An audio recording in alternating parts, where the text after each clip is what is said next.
Coba kamu perhatikan, setiap hal yang kamu lakukan, sekecil apapun, selalu punya akibat. Bahkan hal yang terlihat sepele, seperti ucapan, emosi, atau isi pikiranmu, bisa menciptakan perubahan yang pelan-pelan membentuk hidupmu. Dan disitulah hukum alam bekerja. Hukum yang dikenal sejak ribuan tahun lalu sebagai karma. Kata karma berasal dari bahasa Sanskerta, kri, yang berarti tindakan atau hasil dari tindakan. Tapi jangan salah, karma bukan cuma tentang tindakan fisik. Setiap niat, pikiran, emosi, bahkan getaran hati yang muncul di dalam diri juga adalah tindakan. Karena setiap tindakan akan meninggalkan bekas, sebuah jejak energi yang disimpan dalam kesadaranmu.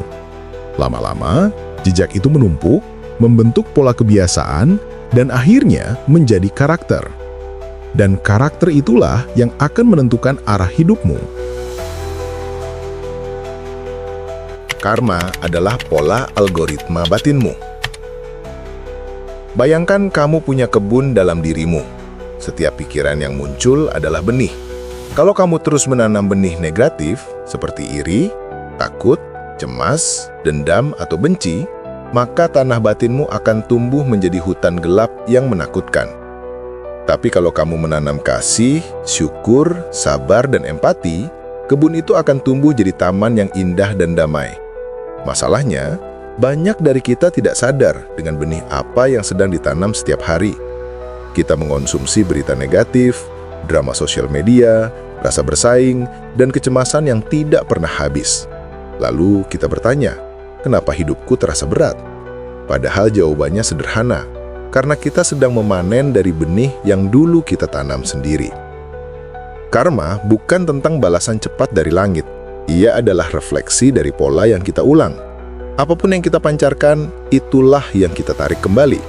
Kalau kamu ingin hidupmu berubah, ubahlah pola algoritma yang kamu tanam di dalam pikiranmu. Pernahkah kamu merasa sesuatu yang kamu pikirkan tiba-tiba terjadi? Atau seseorang muncul setelah lama kamu ingatkan dalam hati? Itulah cara semesta merespons kesadaran kita. Kesadaran manusia tidak pernah berdiri sendiri. Ia tersambung dengan seluruh jaringan kehidupan, dengan pikiran orang lain, dengan energi alam, bahkan dengan denyut bumi. Ketika kita berpikir positif, kita seolah mengiring sinyal terang ke alam semesta, dan semesta merespons dengan cara yang sama. Begitu pula sebaliknya. Itulah sebabnya para guru bijak selalu mengingatkan, hati-hati dengan apa yang kamu pikirkan, karena semesta mendengarnya. The world as you think. Ketika kita hidup dalam amarah dan kebencian, semesta memantulkan hal yang sama kembali ke kita, bukan sebagai hukuman, tapi sebagai pembelajaran. Namun, jika kita menanamkan kasih, kedamaian, dan kebaikan, semesta pun akan memeluk kita dengan energi yang sama. Karma bukan tentang siapa yang salah atau benar, tapi tentang keseimbangan. Ia mengembalikan semuanya ke titik netral agar kita belajar. Karma tidak pernah mati. Ia diwariskan.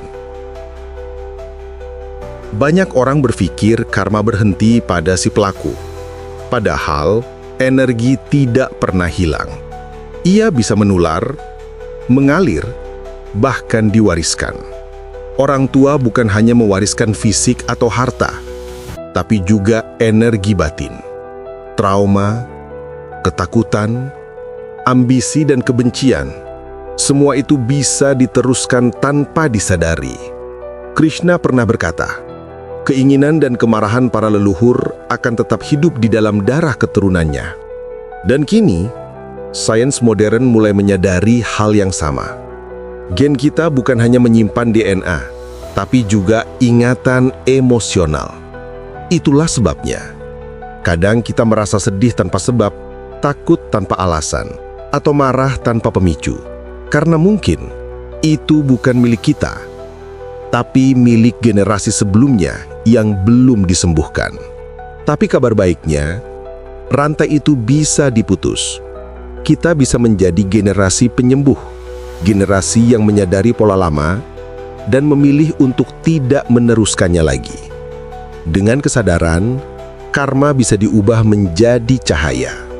Setiap anak lahir seperti halaman kosong, suci, murni, penuh kemungkinan.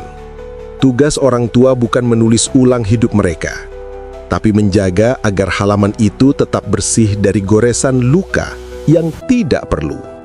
Nabi Muhammad bersabda, "Setiap anak dilahirkan dalam keadaan fitrah, suci.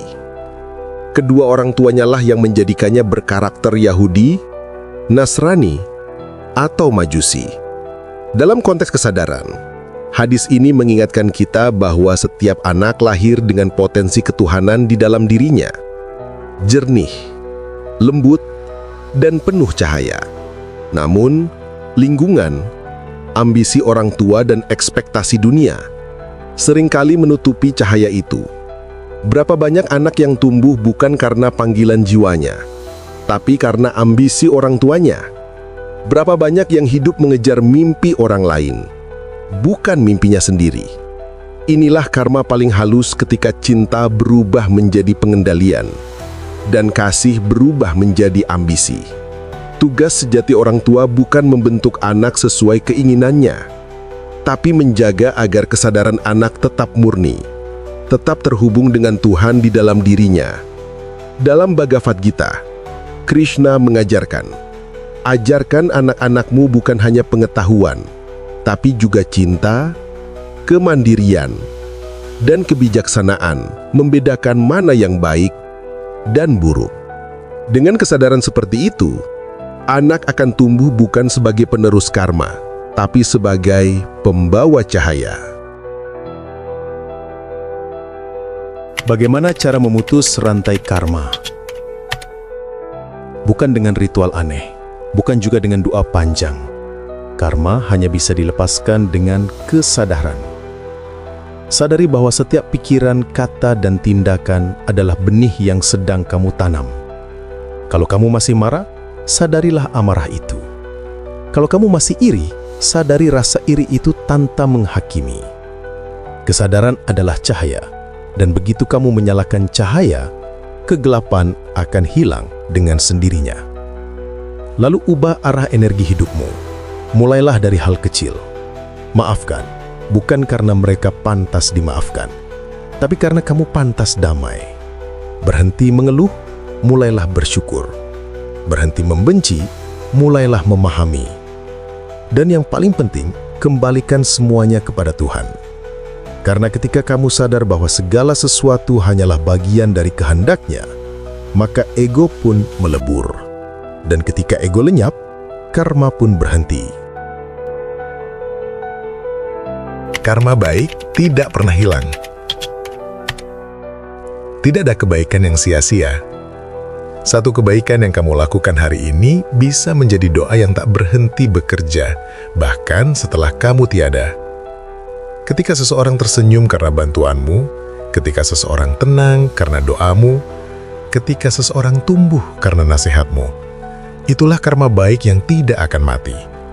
Mereka yang tercerahkan percaya bahwa saat tubuh berhenti bernafas, amal kebaikan akan terus menjadi gelombang yang mengalir ke semesta.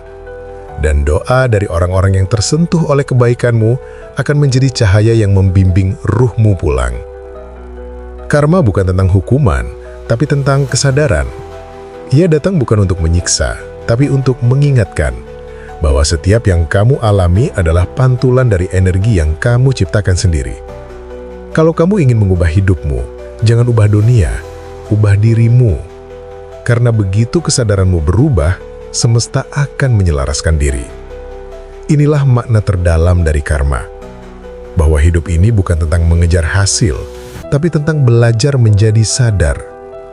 Sadar terhadap pikiran, sadar terhadap niat, sadar terhadap tindakan. Dan saat kamu hidup dalam kesadaran penuh, hidupmu tidak lagi jadi beban, tapi jadi perjalanan pulang menuju diri sejati. Dari luka menuju cahaya, dari kebencian menuju kasih, dari ego menuju Tuhan. Semoga kita semua menjadi manusia yang sadar, yang berhenti mewariskan luka dan mulai menanam cinta. Amin.